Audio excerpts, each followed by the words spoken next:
അപ്പോൾ ചെയ്തേക്കുന്ന മെയിനായിട്ട് മഹിമ ചെയ്തിട്ടുണ്ട്, വരത ചെയ്തിട്ടുണ്ട്, മാരൻ ചെയ്തിട്ടുണ്ട്, നാടൻ ഇഞ്ചി ഉണ്ട്, റിയോഡി ഉണ്ട്. ഇതാണ് മഹിമയുടെ വെറൈറ്റി. കാണാനെല്ലാം ഒരേ കണക്കിരിക്കും. ഇത് മഹിമ വെറൈറ്റിയാണ്. ഇലയിൽ ചെറിയൊരു വ്യത്യാസം നമുക്ക് ശ്രദ്ധിച്ച് നോക്കിയാൽ മനസ്സിലാവും. പിന്നെ മാരൻ എന്ന വെറൈറ്റി ഇഞ്ചി എന്ന് പറയുന്നത് നമ്മൾ കറിക്ക് കൂടല്ല, നമ്മൾ ചുക്കിന് ഉപയോഗിക്കുന്ന ഇഞ്ചിയാണ് മാരൻ വെറൈറ്റി എന്ന് പറയുന്നത്. തീരെ കനം കുറഞ്ഞ നാര് കൂടിയ ഇഞ്ചിയാണ്. വാട്ടർ കണ്ടൻറ്റ് വളരെ കുറവായിരിക്കും. വരതേ സമയത്തുള്ള വാട്ടർ കണ്ടൻറ്റ് വളരെ കൂടുതലാണ്. ഒരു 8 മാസം വരെ നമ്മളൊരു പൈസ ഇൻവെസ്റ്റ് ചെയ്തേക്കുന്നതാണ്. പൈസ ഇവിടെ കുഴിച്ചിട്ടേക്കാണ്. ഞാനിവിടെ ഇതിപ്പോൾ 4ാമത്തെ വർഷം കൂടെ ഇഞ്ചി ഇട്ടേക്കുന്നത്. ഇഞ്ചി കൃഷി എന്ന് പറഞ്ഞാൽ കാർഷിക മേഖലയിലുള്ള ഏറ്റവും റിസ്ക് ഉള്ള കൃഷിയാണ് ഇഞ്ചി കൃഷി. ഇപ്പോൾ ഈ പണയിൽ കൂടെ ഈ പന്നി ഓടുന്നൊരു ശല്യമല്ലാതെ ഇഞ്ചിയുടെ മൂട് തോണ്ടിയിട്ട് ഇഞ്ചി എടുത്തുകൊണ്ട് പോകുക, അങ്ങനെ ഒരു ശല്യമൊന്നും ഇഞ്ചി കൃഷിയില്ല. വിലയും വിളവും ഒരുമിച്ച് കിട്ടിക്കഴിഞ്ഞാൽ ഏറ്റവും ലാഭകരമായ കൃഷിയാണ് ഇഞ്ചി കൃഷി. വയനാട് കംപ്ലീറ്റ് ഇപ്പം ബാധിച്ചേക്കുന്നത് വെച്ചാൽ ഒരു ചുവട്ടിൽ വന്നു കഴിഞ്ഞാൽ ഒരു 2 ദിവസം കൊണ്ട് തന്നെ ആ ഏരിയ കംപ്ലീറ്റ് ഇഞ്ചി നശിച്ചു പോകുന്ന അവസ്ഥയാണ്. 600 ഗ്രാം തന്നെയാണ് ഏറ്റവും മാക്സിമം നമുക്ക് കിട്ടുന്നത്. ആവറേജ് ഒരു 400 ഗ്രാമൊക്കെ നമുക്ക് കൂട്ടാൻ പറ്റുള്ളൂ ഒരു ചുവട്ടിൽ നിന്ന്. അത് നല്ല രീതിയിൽ നമുക്ക് ഈൽഡ് കിട്ടിക്കഴിഞ്ഞാൽ മാത്രം. വരതയും മഹിമയെന്നൊക്കെ പറയുമ്പോൾ നമുക്ക് ഈൽഡ് കൂടുതലാണ്. ഒരു ചുവട്ടിൽ നമുക്കൊരു 3 കിലോ ഒക്കെ കിട്ടിക്കഴിഞ്ഞാലും നമുക്ക് കിലോ ഒരു 100 രൂപ വില നിൽക്കുന്ന സമയത്തായിരുന്നാലും നമുക്കൊരു 300 രൂപ വരെ കിട്ടും. ആ ടൈമിൽ 100 രൂപ വില നിൽക്കുന്ന സമയത്ത് നാടൻ ഇഞ്ചി ആണെന്നുണ്ടെങ്കിൽ നമുക്ക് 50 രൂപ 60 രൂപ വില മാത്രമേ കിട്ടുള്ളൂ. കർണാടകയിൽ നിന്നുള്ള വരവാണ് നമുക്ക് വളരെയധികം വിലയെ ബാധിച്ചിട്ടുള്ളത്. ഇവിടെ ഒരു രോഗം ഉണ്ടായി, അത് സ്പ്രെഡിങ് നമുക്ക് ഒഴിവാക്കാം. അങ്ങനെ റിസ്ക് നമുക്ക് ഗ്രോ ബാഗ് ചെയ്യുമ്പോൾ ഉണ്ടാവില്ല. നമ്മൾ പന്നി ആക്രമണം ഇല്ല എന്ന് പറഞ്ഞുകൊണ്ട് എല്ലാവരും അതാണ് പറയുന്നത്. പന്നി ശല്യം ഇല്ല, പന്നി എടുക്കത്തില്ല ഇഞ്ചി, അതുകൊണ്ട് ഇഞ്ചി എന്തോ വലിയ സംഭവമാണ്. പക്ഷേ ഇത് നമുക്ക് ഈ രീതിയിൽ ഒരു ഇഞ്ചി ഇപ്പം ഈ ഗ്രോത്ത് നമുക്കൊരു ഇഞ്ചി കിട്ടണമെന്നുണ്ടെങ്കിൽ നമ്മൾ അത്രത്തോളം കെയർ ചെയ്താൽ മാത്രമേ കിട്ടുള്ളൂ. ഇത് ഇഞ്ചി നടുന്ന സമയത്ത് ഓവർ മഴ പാടില്ല. ഒരു ഡ്രൈ ടൈമാണ് നമുക്ക് ഇഞ്ചിക്ക് നടാൻ ഏറ്റവും നല്ലത്. അപ്പോൾ മെയിനായിട്ട് ഈ പ്ലോട്ട് കണ്ടാൽ മനസ്സിലായത് ചോലയുള്ള ഏരിയയാണ്. നമുക്ക് വേറെ എന്ത് വിള ചെയ്താലും നമുക്ക് റിസൾട്ട് കുറവായിരിക്കും. കൃത്യമായിട്ട് പണ പിടിച്ച് തന്നെയാണ് നമ്മൾ ഇഞ്ചി ചെയ്യാറുള്ളത്. കാര്യം വെള്ളക്കെട്ടുള്ള പ്രദേശമൊക്കെ ആണെന്നുണ്ടെങ്കിൽ ഉറപ്പായിട്ട് ഇഞ്ചി അഴുകി പോകും. ഇവിടെ നിന്നേ പറ്റുള്ളൂ. എല്ലാ മാസവും നമ്മൾ കൃത്യമായിട്ട് ഫംഗസൈഡ് കൊടുത്തേ പറ്റും, നിർബന്ധമായിട്ടും കൊടുത്തേ പറ്റുള്ളൂ. എൻ്റെ ഒരു അഭിപ്രായത്തിൽ ഇഞ്ചി കൃഷി എന്ന് പറഞ്ഞാൽ ജൈവ രീതിയിൽ ചെയ്തിട്ടൊരു കാര്യമില്ല. രാസകീടനാശിനികൾ ഉപയോഗിച്ചേ പറ്റുള്ളൂ. ഇതെന്ന് പറയുന്നത് നമുക്ക് ഈ എന്തോ വലിയ വിഷം എന്നൊക്കെയാണ് പറയുന്നത്. ഇതെല്ലാത്തിനും ഒരു ലൈഫ് ടൈം ഒരു ഇതുണ്ട്. ഒരു 45 ദിവസം അതിൻ്റെ ഇത് കഴിഞ്ഞ് കഴിഞ്ഞാൽ പിന്നെ പ്രശ്നമില്ല. അപ്പോൾ നമ്മൾ കഴിക്കുന്ന ഫുഡിനായിരുന്നാലും എന്തിനായിരുന്നാലും ഒരു എക്സ്പയറി ഡേറ്റ് ഉണ്ട്. അതേ കണക്ക് നമ്മളൊരു ചോറിലൊഴിക്കുന്ന മരുന്ന് ആ പറയുന്ന അളവിന് കമ്പനി ഒരു അളവ് പറയും. ആ അളവ് നമ്മൾ ഉപയോഗിച്ച് കഴിഞ്ഞാൽ ഒരു കുഴപ്പമില്ല.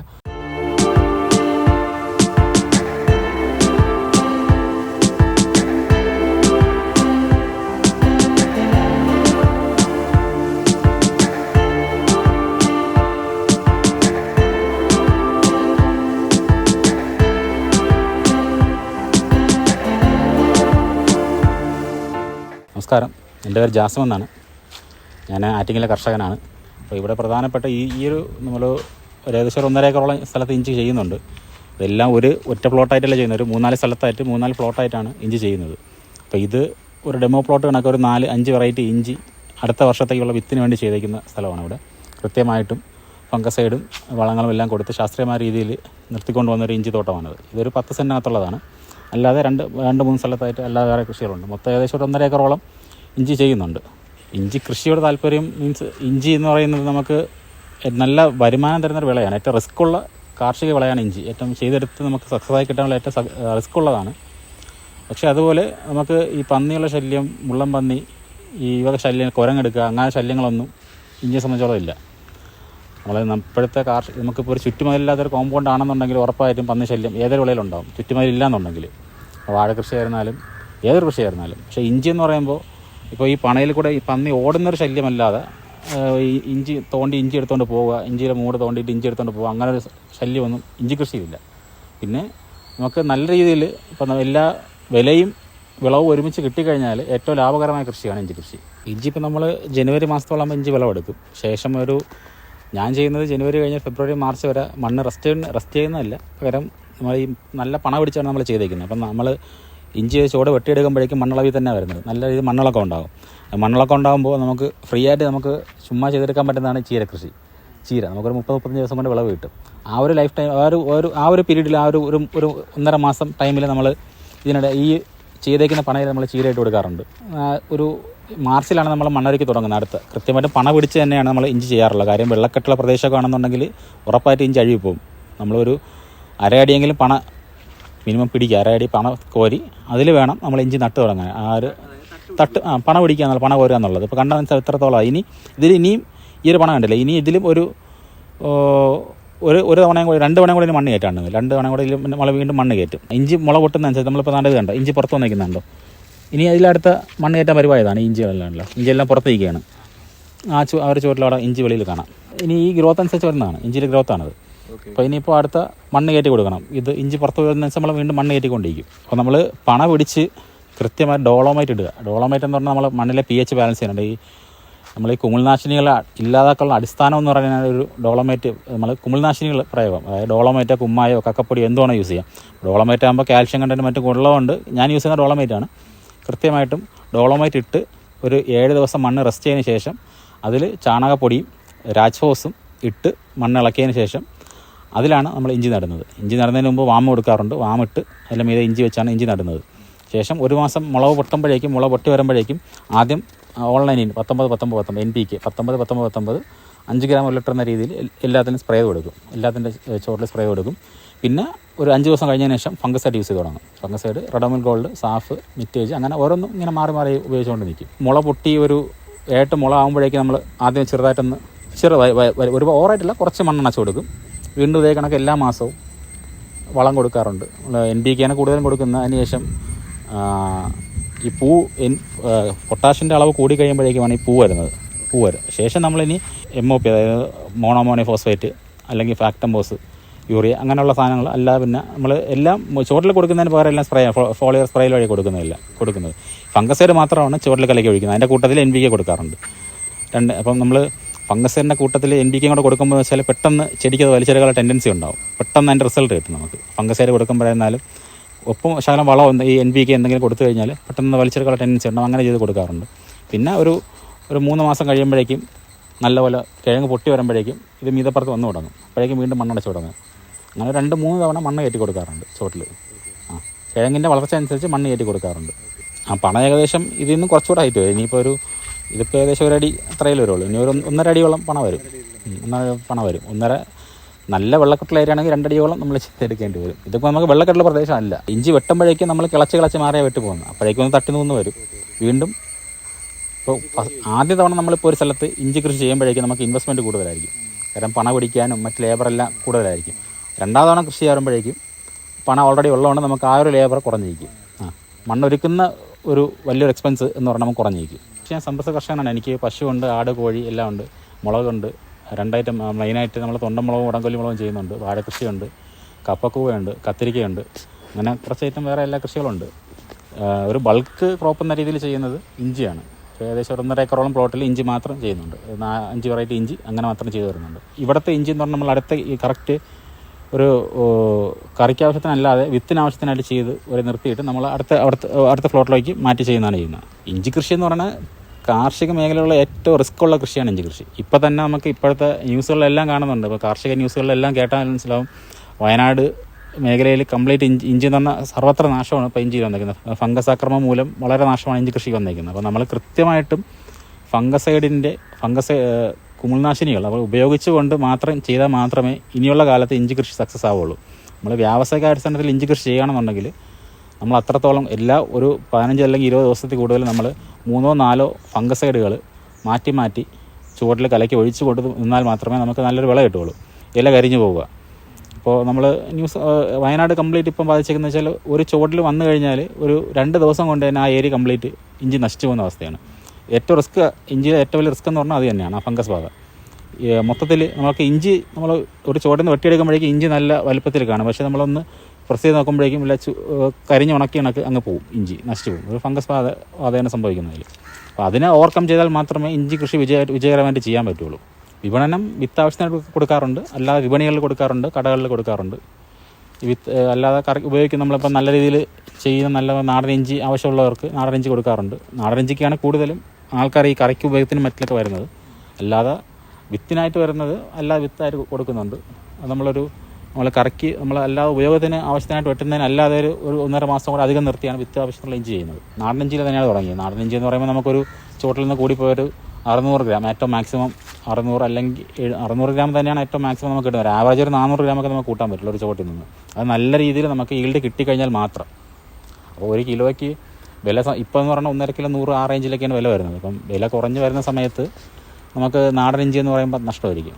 അതാണ് നമ്മൾ ഇനം ഒന്ന് മാറ്റി പിടിച്ചത്. ഇപ്പോൾ ഭരതയും മഹിമയെന്നൊക്കെ പറയുമ്പോൾ നമുക്ക് ഈൽഡ് കൂടുതലാണ്. ഒരു ചുവട്ടിൽ നമുക്കൊരു 3 കിലോ ഒക്കെ കിട്ടിക്കഴിഞ്ഞാലും നമുക്ക് കിലോ ഒരു 100 രൂപ വില നിൽക്കുന്ന സമയത്തായിരുന്നാലും നമുക്കൊരു 300 രൂപ വരെ കിട്ടും. ആ ടൈമിൽ 100 രൂപ വില നിൽക്കുന്ന സമയത്ത് നാടൻ ഇഞ്ചി ആണെന്നുണ്ടെങ്കിൽ നമുക്ക് 50 രൂപ 60 രൂപ വില മാത്രമേ കിട്ടുള്ളൂ. നമ്മൾ ഒരു ചുവട് വെട്ടുമ്പോഴേക്കും നമുക്ക് 50 രൂപ 60 രൂപ കിട്ടുള്ളൂ. നമ്മൾ ലേബറിൻ്റെതും എല്ലാം കണക്കാക്കുമ്പോൾ ഈ നാടൻ ഇഞ്ചി ചെയ്യുമ്പോൾ നഷ്ടമായിരിക്കും.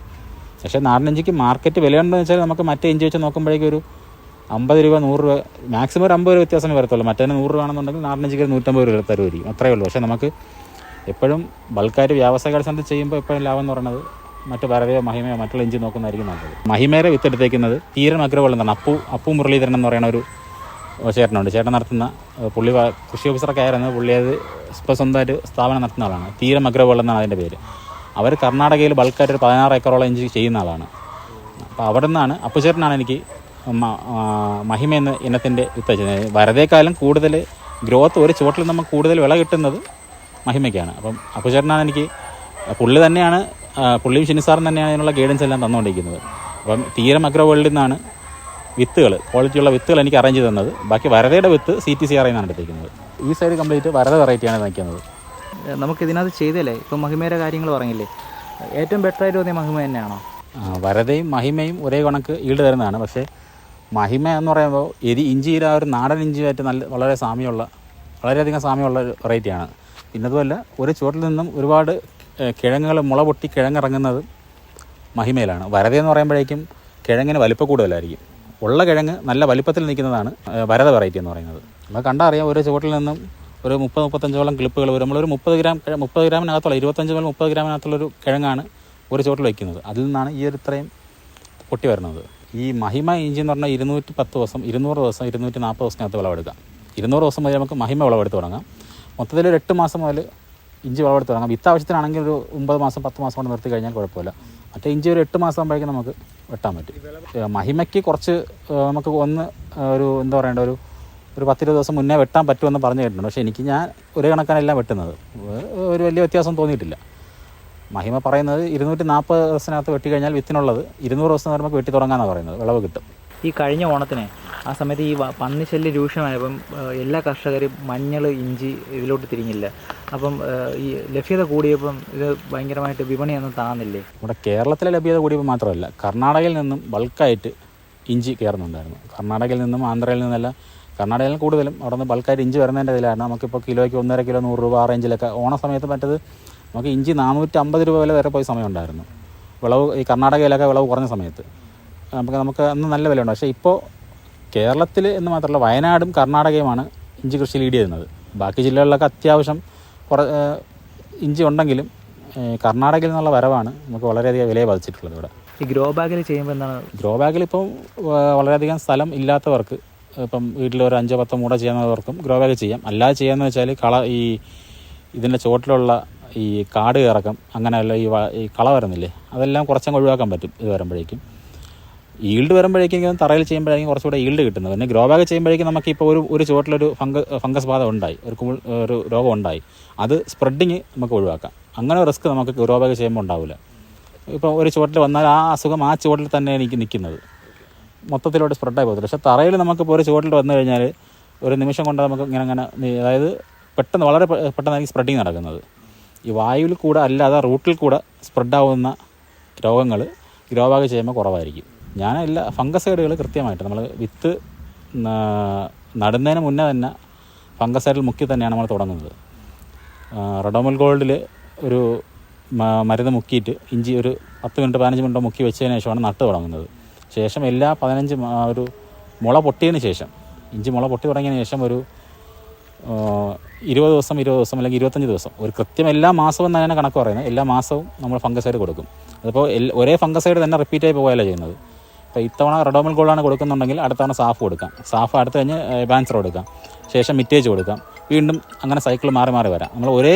നമ്മളിപ്പം ഒരേ ടൈപ്പ് ഫംഗസൈഡ് തന്നെ എപ്പോഴും കൊടുത്തുകൊണ്ടെന്ന് കഴിഞ്ഞാൽ ഇതിലുണ്ടാകുന്ന ഈ ഫംഗസുകളെല്ലാം അതിനെ ഓവർകം ചെയ്യാനുള്ളൊരു ഇതുണ്ടാവും. അപ്പോൾ ചെയ്തേക്കുന്ന മെയിനായിട്ട് മഹിമ ചെയ്തിട്ടുണ്ട്, വരത ചെയ്തിട്ടുണ്ട്, മാരൻ ചെയ്തിട്ടുണ്ട്, നാടൻ ഇഞ്ചി ഉണ്ട്, റിയോഡി ഉണ്ട്.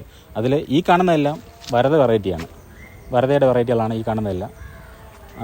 അതുപോലെ ഇതാണ് മഹിമയുടെ വെറൈറ്റി. കാണാനെല്ലാം ഒരേ കണക്കിരിക്കും. ഇത് മഹിമ വെറൈറ്റിയാണ്. ഇലയിൽ ചെറിയൊരു വ്യത്യാസം നമുക്ക് ശ്രദ്ധിച്ച് നോക്കിയാൽ മനസ്സിലാവും. വരതയും തമ്മിൽ ചെറിയ വ്യത്യാസമുണ്ട്. നമുക്ക് ഒരു ചുവട്ടിൽ നിന്നും വിളവ് കൂടുതൽ തരുന്നത് മഹിമയായിരിക്കും. മഹിമ വെറൈറ്റിയാണ് ഈ ചെയ്തേക്കുന്നത് ഒരു പണം. അതായത് നമുക്കിപ്പം ഇത് ബൾക്കാരി 10-12 സെൻറ്റിനകത്ത് ചെയ്തേക്കുന്നത്. അടുത്ത ആവശ്യത്തിനുള്ള വിത്തിനുള്ള അടുത്ത പ്ലോട്ടിലേക്കുള്ള വിത്തിനാവശ്യത്തിനാണ് നമ്മളിവിടെ ചെയ്യുന്നത്. ഇവിടെ കറക്റ്റ് നമ്മൾ നല്ല ക്വാളിറ്റിയുള്ള വിത്ത് ചെയ്താൽ മാത്രമേ നമുക്ക് നല്ല വിള കിട്ടുകയുള്ളൂ. നമുക്ക് നല്ല വിത്ത് എടുത്താൽ മാത്രമേ നല്ല വിളവ് കിട്ടുകയുള്ളൂ. അപ്പോൾ നമ്മൾ വിത്ത് ആവശ്യം നിർത്തിക്കുന്ന ഇഞ്ചി കൃത്യമായിട്ടും ഫംഗസൈഡും എല്ലാം കൊടുത്ത് എല്ലാ മാസവും അങ്ങനെ കൊടുത്ത് കൃത്യമായ പരിചരണം കൊടുത്താണ്. ഇതിലിരിക്കുന്നതെല്ലാം ഈ ഗ്രോ ബാഗിലെല്ലാം നാടൻ ഇഞ്ചിയാണ് കേട്ടോ. ഗ്രോ ബാഗിൽ അതിൽ നാടൻ ഇഞ്ചിയും എല്ലാം കൂടെ മിക്സായിട്ട് ഗ്രോ ബാഗ് ചെയ്തേക്കും. കാരണം വരതയെല്ലാം ഗ്രോ ബാഗ് ചെയ്ത് കഴിഞ്ഞാൽ നമുക്ക് വിളവ് കൂടുന്നതനുസരിച്ച് നമുക്ക് ചിലപ്പം കവറിൽ നിന്നൊന്നും വരത്തില്ല. നാടൻ ഇഞ്ചിയാണ് കൂടുതലും കവറിൽ ചെയ്തേക്കുന്നത്. ഒരു ചോട്ടിൽ നിന്ന് വരതയ്ക്കാണ് നമുക്കൊരു 3 കിലോ 4 കിലോ വരെയൊക്കെ കിട്ടും. 3 കിലോ മഹിമ മീൻസ് മഹിമയും വരതയും നമുക്കൊരു 2 കിലോയ്ക്ക് മുകളിൽ 2 കിലോ കുറയാതെ നമുക്ക് കിട്ടും. നാടൻ ഇഞ്ചി ആണെന്നുണ്ടെങ്കിൽ ഒരു മാക്സിമം ഒരു 600 ഗ്രാം നാടൻ ഇഞ്ചി ആണെന്നുണ്ടെങ്കിൽ. കാര്യം ഒരു 50 വ്യത്യാസമൊക്കെ വലുതായിട്ട് വരത്തുള്ളൂ. നമ്മൾ വ്യാവസായിക അടിസ്ഥാനം ചെയ്യുമ്പോൾ നാടൻ ഇഞ്ചി എന്ന് പറയുമ്പോൾ നമുക്ക് അത്രത്തോളം ഈൽഡ് കിട്ടും. എന്ന് വെച്ചാൽ നമുക്ക് എത്രത്തോളം കിലോ ഒരു ചോട്ടിൽ നിന്ന് കിട്ടിയാൽ മാത്രമേ നമുക്ക് ഇപ്പം 50 വ്യത്യാസം വരുമ്പോഴേക്കും ഇതൊരു 1/2 കിലോ ഉള്ള സമയത്ത് കിലോയിൽ കയറിയാണ്. അപ്പോൾ വില അതിനെ ഓവർകം ചെയ്ത് വരികയാണ് നമുക്ക് മറ്റുള്ള ഇഞ്ചികളിൽ. വലിയ വ്യത്യാസം വരത്തില്ല, കൂടിപ്പോൾ ഒരു 50 രൂപ. കഴിഞ്ഞതിന് നാടൻ ഇഞ്ചിക്ക് 100, മറ്റേ ഇഞ്ചിക്കെല്ലാം 100 എന്ന സമയത്ത് നാടൻ ഇഞ്ചിക്ക് 130 ഉള്ളായിരുന്നു. 30 രൂപ വ്യത്യാസമേ ഉള്ളൂ. അതുപോലെ ചുവട്ടിൽ നിന്നൊരു 3 കിലോ മാറുമ്പോഴേക്കും അത് നല്ല വ്യത്യാസം വരും. ടേസ്റ്റിലൊന്നും വലിയ വ്യത്യാസം വരുന്നില്ല. പിന്നെ മാരൻ എന്ന വെറൈറ്റി ഇഞ്ചി എന്ന് പറയുന്നത് നമ്മൾ കറിക്ക് കൂടല്ല, നമ്മൾ ചുക്കിന് ഉപയോഗിക്കുന്ന ഇഞ്ചിയാണ് മാരൻ വെറൈറ്റി എന്ന് പറയുന്നത്. തീരെ കനം കുറഞ്ഞ നാര് കൂടിയ ഇഞ്ചിയാണ്. വാട്ടർ കണ്ടൻറ്റ് വളരെ കുറവായിരിക്കും. വരതേ സമയത്തുള്ള വാട്ടർ കണ്ടൻറ്റ് വളരെ കൂടുതലാണ്. റിയോഡി എന്ന് പറഞ്ഞ വെറൈറ്റിക്കും വാട്ടർ കണ്ടൻറ്റ് വളരെ കൂടുതലാണ്. അപ്പോൾ ഈ മഹിമ എന്ന വെറൈറ്റി സംബന്ധിച്ചിടത്തോളം രണ്ടും ഒരേപോലെ വരും. നമുക്ക് നാടൻ ഇഞ്ചി കുറച്ചുകൂടി ഡെവലപ്പ് ആയി. ഈ നല്ല എരിയും ഫൈബർ കണ്ടൻറ്റും വാട്ടർ കണ്ടൻറ്റും എല്ലാം ഉള്ള ഇഞ്ചിയാണ് മഹിമ എന്ന് പറയുന്നത്. മാരൻ എന്ന് പറയുമ്പോൾ നമ്മൾ വയനാട് അവർ ചുക്കിന് മാത്രമായിട്ട് ഉപയോഗിക്കുന്ന ഒരു വെറൈറ്റിയാണ് മാരൻ എന്ന് പറയുന്നത്. വളരെ നൈസായിട്ട് കനം കുറഞ്ഞൊരു ഇഞ്ചിയാണ്. ഭയങ്കര നാര് കൂടിയൊരു ഇഞ്ചിയാണ്. വാപ്പ പ്രവാസിയായിരുന്നു. വാപ്പ നല്ലൊരു കർഷകനാണ്. വാപ്പായും വലിയാമ്മ ഉണ്ട്. മാമ ഭയങ്കര കർഷകനാണ്. ചെറുപ്പത്തിലെ അവരെല്ലാം കൃഷി ചെയ്യുന്ന കണ്ട് അതിലോട്ട് വന്നത് തന്നെയാണ്. എൻ്റെ മെയിൻ കൃഷി തന്നെയാണ് ഞാൻ ഇപ്പോൾ ചെയ്തുകൊണ്ട്. നിലവിൽ കൃഷി തന്നെയാണ്, പലതരം കൃഷി തന്നെയാണ്. സമ്മിശ്ര കർഷകനാണ് അങ്ങനെ പോകുന്നത്. പശു വളർത്തുന്നത് നമുക്ക് പശു പാല് ഒരു വരുമാനം കിട്ടും. പ്ലസ് നമുക്ക് ചാണകം എന്നുള്ള സ്ലറി കാര്യങ്ങൾക്കും ബയോഗ്യാസ് ഉണ്ട്. അപ്പോൾ അതിനങ്ങനെ കവറായി പോകും. ആട് പിന്നെ ആട്ടും കാട്ടം എന്ന് പറയുന്നത് നല്ലൊരു വളമാണ്. ഇതെല്ലാം കൂടെ മിക്സ് ചെയ്തപ്പം അതിനുള്ള വളങ്ങൾ ഇതിലോട്ട് വരും. മിക്സ് ആയിപ്പോൾ നമുക്കിപ്പോൾ ഇപ്പോൾ ഇഞ്ചി എന്ന് പറഞ്ഞ സാധനം നമുക്ക് ഒരിക്കലും ഡെയിലി വരുമാനമല്ല. ഇഞ്ചി എന്ന് പറഞ്ഞാൽ നമ്മൾ ചെയ്ത് കഴിഞ്ഞാൽ ഒരു 8 മാസം വരെ നമ്മളൊരു പൈസ ഇൻവെസ്റ്റ് ചെയ്തേക്കുന്നതാണ്. പൈസ ഇവിടെ കുഴിച്ചിട്ടേക്കാണ്. നമുക്കിത് വിള കറക്റ്റ് നമുക്ക് വിളവെടുക്കുന്ന സമയത്ത് വില ഉണ്ടെങ്കിൽ മാത്രമേ ഇതുകൊണ്ട് ബെനിഫിറ്റ് ഉള്ളൂ. ആ വില കുറഞ്ഞിരിക്കുന്ന സമയത്താണെങ്കിൽ നമ്മൾ അത്രയും കാത്തിരുന്നിട്ടൊന്നും കിട്ടിയില്ല എന്നുണ്ടെങ്കിൽ വളരെ നഷ്ടമായിരിക്കും. നമ്മൾ എല്ലാം കൂടെ ആകുമ്പോഴേക്കും നമുക്ക് ഡെയിലി വരുമാനം ഒരു മാസം അത്യാവശ്യം വരുമാനത്തിൽ ചെയ്തു പോകാൻ പറ്റിയ രീതിയിലാണ് പോകുന്നത്. ആ റോളി കയറുകൊണ്ടേ പോകുന്ന രീതിയിൽ. ഇപ്പോൾ പശുവിൻ്റെ വരുമാനം, കോഴിയായിരുന്നാലും മുട്ട വിൽക്കുന്നതായിരുന്നാലും, മുളകുണ്ട്, വഴുതനയുണ്ട്, മുട്ടക്കോഴിയുണ്ട്. മുട്ടക്കോഴി നിലവിൽ ഒരു 200 കോഴികളുണ്ട്. ഏറ്റവും കൂടുതൽ റിസ്ക് ഉള്ള കൃഷിയാണ് ഇഞ്ചി കൃഷിയാണ്.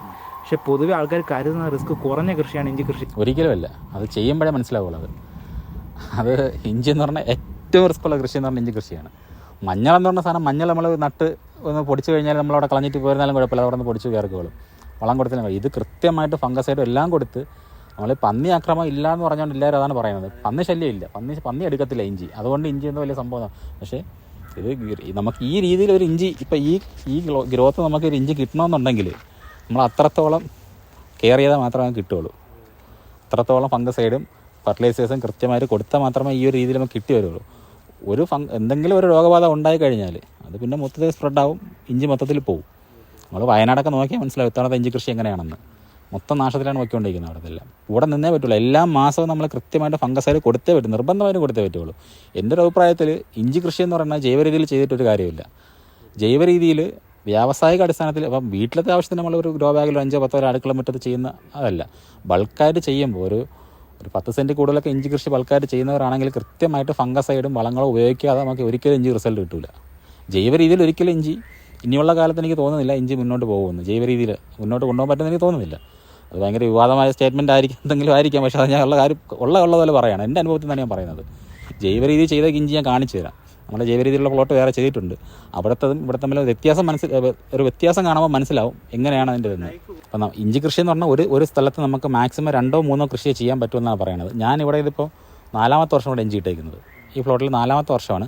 ഇനി എത്രത്തോളം വിള കിട്ടുമെന്ന് നമുക്ക് ഇഞ്ചി ഒരു ചോട് വെട്ടുമ്പോഴേ മനസ്സിലാവുള്ളൂ. നമ്മളിപ്പോൾ കഴിഞ്ഞ മാസം ഷിനിസാറും അപ്പുചേട്ടനും വന്നപ്പോഴേക്കും ഷിനിസാറിന് നമ്മൾ ഇത്രത്തോളം ഗ്രോത്ത് ഉള്ളപ്പോൾ അടിയിൽ കിഴങ്ങുണ്ടാന്ന് പറയണമല്ലോ. അടിയിലാണ് ഇതിൻ്റെ സംഭവം ഇരിക്കുന്നത്, പുറത്ത് ഇത്രയും പുഷ്ടിയുണ്ടെന്ന് പറഞ്ഞിട്ട് കാര്യമില്ല. നമ്മളുടെ ചോട് പറിച്ച് നോക്കിയപ്പോഴേക്കും ഒരു 800 ഗ്രാം മുള നമുക്ക് അന്ന് വിളവുണ്ടായിരുന്നു. ഇനി ഒരു 4 മാസം ഉണ്ട്. അപ്പോൾ അതുകൊണ്ട് അത്യാവശ്യം ഗ്രോത്തിൽ വരുന്നുണ്ട്. ഇത് ഈ ഒരു 10 സെൻറ്റ് ലാഭമുകൊണ്ടാണ് നമ്മൾ ഇങ്ങനെ ചെയ്തുകൊണ്ടാണ് നമുക്ക് ഇത്രയും വിളവ് കിട്ടുന്നത്. അത്രത്തോളം നമ്മൾ അല്ലാതെ നമ്മൾ ബൾക്കാർ ചെയ്യുന്ന ഏരിയയിലൊക്കെ നമ്മൾ ഇങ്ങനെ അത്രത്തോളം ലേബർ നമുക്ക് അത്ര ഇൻവെസ്റ്റ്മെൻ്റ് ആവും. ഏതൊരു വിളക്കായാലും ഒരു പീരീഡ് കഴിയുമ്പോഴേക്കും നമ്മളതിന് എന്താ പറയണ്ട മൈക്രോ ന്യൂട്രിയൻസ് കൊടുത്തേ പറ്റുള്ളൂ. കൊടുക്കുമ്പോഴേക്കും അത് ആ റിസൾട്ട് തന്നുകൊണ്ടിരിക്കും. നമ്മളിപ്പോൾ കുറച്ച് കിട്ടി ഇനി കുഴപ്പമില്ല നിൽക്കട്ടെ എന്ന് പറഞ്ഞാൽ ഒരിക്കലും അത് നമുക്ക് സക്സസ് വരത്തില്ല. ഇപ്പോൾ ഒരു മുളവെന്ന് പറയുന്ന സാധനം ഒരു 2-3 വിളവ് കഴിയുമ്പോഴേക്കും മുളവ് ചെറുതായി വരും. ചെറുതായി വരുമ്പോഴേക്കും നമ്മളതിന് പൊട്ടാഷ്യം അടുത്ത മൈക്രോഫുഡ് കൊടുക്കുമ്പോഴേക്കും വീണ്ടും അടുത്ത വിളവ് വരുമ്പോഴേക്കും വലുതായിട്ട് വരും. മണ്ണിലെ pH വ്യത്യാസങ്ങൾ വരും. ഇതൊരു 2 വർഷമൊക്കെ അല്ലെങ്കിൽ മാക്സിമം 1 വർഷമൊക്കെ കഴിയുമ്പോഴേക്കും pH വ്യത്യാസമൊക്കെ വരും. അതൊക്കെ ഒരു വിളയെ ബാധിക്കുന്നതാണ്. അപ്പം നമ്മളതെല്ലാം മണ്ണ് പരിശോധിച്ച് എന്തൊക്കെ ന്യൂട്രിയൻസിൻ്റെ കുറവുണ്ട് അതെല്ലാം ആഡ് ചെയ്ത് പോകുമ്പോഴേക്കും ഒരിക്കലും ഈ ഒരു സംഭവം ഉണ്ടാവില്ല. ഇതൊന്നും അറിയാതെ വെറുതെ നമ്മൾ എന്തെങ്കിലും കൊണ്ട് നട്ടിട്ട് അത് കിട്ടുന്നില്ല, അത് അങ്ങനെയാണ് ഇങ്ങനെയാണെന്ന് പറഞ്ഞിട്ട് കാര്യമില്ല. ജൈവ രീതിയിൽ ചെയ്യണമെന്നുണ്ടെങ്കിൽ ഒരു എന്താ പറയണ്ട ബൾക്ക് ഒരു 10 സെൻറ്റിലൊക്കെ ചെയ്യുന്നവർ ഒരിക്കലും ജൈവ രീതി ചെയ്യണമെന്ന് എനിക്ക് ആ ഒരു അഭിപ്രായമില്ല. അല്ലെങ്കിൽ നമ്മൾ അത്രത്തോളം കൂടെ നിന്ന് ചെയ്യേണ്ടി വരും. ഒരു ചുവട് എന്തെങ്കിലും നമുക്കൊരു രോഗബാധ തോന്നിക്കഴിഞ്ഞാൽ അത് അപ്പോഴേ പറിച്ച് മാറ്റുക, അവിടെ നിന്ന് പറിച്ച് മാറ്റുക, അങ്ങനെയൊക്കെ കൂടെ നിന്ന് ചെയ്യേണ്ടി വരും. ജൈവ രീതിയിലുള്ള കുമിൾനാശിനികൾ നമുക്ക് എത്രത്തോളം രോഗം വന്നു കഴിഞ്ഞാൽ എത്രത്തോളം സക്സസ് ആവുമെന്ന് എനിക്ക് അങ്ങനെ എൻ്റെ അനുഭവത്തിൽ എനിക്ക് ഈ ജൈവ കുമിൾനാശിനികൾ അത്രത്തോളം റിസൾട്ട് കിട്ടിയിട്ടില്ല. വരാതെ നമുക്കൊരു പരിധി വരെ നമുക്ക് മുന്നോട്ട് കൊണ്ടുപോകാൻ പറ്റും. വന്നു കഴിഞ്ഞാൽ നമ്മൾ ഉറപ്പായിട്ടും അല്ലാതെ രാസകീടനാശിനികൾ ഉപയോഗിച്ചേ പറ്റുള്ളൂ. ഇതെന്ന് പറയുന്നത് നമുക്ക് ഈ എന്തോ വലിയ വിഷമെന്നൊക്കെയാണ് പറയുന്നത്. ഇതെല്ലാത്തിനും ഒരു ലൈഫ് ടൈം ഒരു ഇതുണ്ട്. ഒരു 45 ദിവസം അതിൻ്റെ ഇത് കഴിഞ്ഞ് കഴിഞ്ഞാൽ പിന്നെ പ്രശ്നമില്ല. അപ്പോൾ നമ്മൾ കഴിക്കുന്ന ഫുഡിനായിരുന്നാലും എന്തിനായിരുന്നാലും ഒരു എക്സ്പയറി ഡേറ്റ് ഉണ്ട്. അതേ കണക്ക് നമ്മളൊരു ചോറിലൊഴിക്കുന്ന മരുന്ന് ആ പറയുന്ന അളവിന് കമ്പനി ഒരു അളവ് പറയും. ആ അളവ് നമ്മൾ ഉപയോഗിച്ച് കഴിഞ്ഞാൽ ഒരു കുഴപ്പമില്ല. ഒരു ഫംഗസൈഡ് നമ്മൾ ഉപയോഗിച്ച് അതിനൊരു മാക്സിമം ഒരു 20-22 ദിവസം വരെ അതിന് കാലാവധിയുള്ളൂ. അത് കഴിഞ്ഞാൽ അതിൻ്റെ എഫക്റ്റ് പോയി. അതാണ് നമ്മൾ വീണ്ടും ഉപയോഗിക്കുന്നത്. അതുകൊണ്ടാണ് അപ്പം നമ്മൾ വിളവെടുക്കുന്നതിന് ഒരു മാസം മുന്നേ നമ്മളിതെല്ലാം പൂർണ്ണമായി സ്റ്റോപ്പ് ചെയ്ത് നിർത്തി കഴിഞ്ഞാൽ പിന്നെ ഇതെന്ന് പറയേണ്ടതിനൊരു വിഷാംശമുള്ള സാധനമല്ല. നമുക്കിപ്പോൾ ഫെബ്രുവരി അല്ലെങ്കിൽ ഡിസംബർ ജനുവരിയിലാണ് വിളവെടുക്കുന്നത്. പിന്നെ അടുത്ത നടുന്നത് മാർച്ചിൽ നമ്മൾ മണ്ണൊരുക്കി ഏപ്രിലാണ് നട്ടു തുടങ്ങുന്നത്. വർഷത്തിലൊരു കൃഷിയെ നമുക്ക് കിട്ടുകയുള്ളൂ. ഒറ്റ കൃഷിയുള്ളൂ. നമ്മൾ കാര്യം ഇത് ഇഞ്ചി നടുന്ന സമയത്ത് ഓവർ മഴ പാടില്ല. ഒരു ഡ്രൈ ടൈമാണ് നമുക്ക് ഇഞ്ചിക്ക് നടാൻ ഏറ്റവും നല്ലത്. നട്ട് ഒരു മുള പൊട്ടിയതിന് ശേഷം നമുക്ക് മഴ കിട്ടിയാൽ കുഴപ്പമില്ല. അപ്പം മഴയാണ് ആവശ്യം. ഒരു മാസം കഴിഞ്ഞ് മുള പൊട്ടിയതിന് ശേഷം മഴ വേണം. നമുക്ക് നട്ടുന്ന സമയത്ത് ഇത് മുളപ്പ് പൊട്ടുന്നവരെ നമുക്ക് ഓവറായിട്ട് മഴ അല്ലെങ്കിൽ വെള്ളം വന്നു കഴിഞ്ഞാൽ ഇത് അഴുകി പോകാനുള്ള ചാൻസ് കൂടുതലാണ്. ഏറ്റവും ഫേവർ ഉണക്ക് ടൈമിലാണ് ഇഞ്ചി നടാൻ നല്ലത്. ശേഷം മഴക്കാലം പിന്നെ അത് ആ ഗ്രോത്ത് ഇങ്ങനെ കവർ ചെയ്ത് വന്നുകൊണ്ടിരിക്കും. ഞാൻ പറഞ്ഞാൽ ഇവിടെ വെള്ളം ഒഴിച്ചിട്ടില്ല. ഇഞ്ചിക്ക് പൊതുവേ വെള്ളം കുറച്ച് മതി. വെള്ളം ഒഴിക്കേണ്ടെന്നല്ല, ഒഴിച്ച് കഴിഞ്ഞാൽ ആ റിസൾട്ട് കിട്ടിക്കൊണ്ടിരിക്കും. പിന്നെ ഓവർ മഴയൊക്കെയുള്ള സമയത്താണ് നമുക്ക് ഈ എന്താ പറയുക ഫംഗസ് അസുഖങ്ങൾ, ഫംഗസ് ബാധകൾ സ്പ്രെഡായിക്കൊണ്ടിരിക്കുന്നത്. വെയിലധികം വേണം. നമുക്ക് വെയിലുണ്ടെങ്കിലും പ്രശ്നമല്ല, പക്ഷേ തണലത്തും നല്ല റിസൾട്ട് കിട്ടുന്നതാണ്. അപ്പോൾ മെയിനായിട്ട് ഈ പ്ലോട്ട് കണ്ടാൽ മനസ്സിലായത് ചോലയുള്ള ഏരിയയാണ്. നമുക്ക് വേറെ എന്ത് വിള ചെയ്താലും നമുക്ക് റിസൾട്ട് കുറവായിരിക്കും. ഈൽഡ് നമുക്ക് കിട്ടും, പക്ഷേ കുറവായിരിക്കും. പക്ഷേ ഇഞ്ചിക്ക് അങ്ങനെയല്ല. ഇഞ്ചിക്ക് തണലുള്ള പ്രദേശമായിരുന്നാലും ഇഞ്ചിക്ക് അത്യാവശ്യം നല്ല വിളവ് കിട്ടും. ഇഞ്ചി കൃഷി കൊണ്ടുള്ള ഉപയോഗം മെയിനായിട്ട് അതാണ്. നമുക്ക് ചോലയുള്ള പ്രദേശങ്ങളിലായിരുന്നാലും നമുക്ക് അത്യാവശ്യം നല്ല വിളവ് കിട്ടും. ഈ ഇല നമ്മൾ സാധാരണ ഒരു ഇല കരിഞ്ഞു പോകുന്ന അല്ലാതെ നമുക്ക് മനസ്സിലാക്കാൻ പറ്റും രോഗബാധകൾ. ഈ ഇല കരിച്ചിലുണ്ടാവും. ഇപ്പോൾ ഇതിപ്പോൾ ഇല ചെറിയൊരു അസുഖം നമ്മളിതിന് മരുന്ന് കൊടുത്തു കഴിഞ്ഞു. ഇതുകൊണ്ട് സ്പ്രെഡ് ആവുന്നില്ല. സാധാരണ ഇതേ കണക്ക് എന്തെങ്കിലും ഒരു കരിച്ചിൽ വന്നു കഴിഞ്ഞാൽ അത് ആ ഏരിയ ഫുള്ള് കവറായി സ്പ്രെഡായിപ്പോൾ നമ്മൾ കൃത്യമായിട്ടും ഫംഗസൈഡുകൾ ഉപയോഗിച്ചതുകൊണ്ട് മാത്രമാണ് നമുക്കിതിങ്ങനെ നിൽക്കുന്നത്. ഫംഗസൈഡ് നമ്മൾ കേസൈക്ലിൻ പോലുള്ള ബാക്ടീരിയൽ ഇൻഫെക്ഷൻ വല്ലതും ഉണ്ടെങ്കിൽ കേസൈക്ലിൻ യൂസ് ചെയ്യാറുണ്ട്. അപ്പോൾ അങ്ങനെ വലിയ ബുദ്ധിമുട്ടാതെ പോകുന്നത് അതുകൊണ്ടാണ്.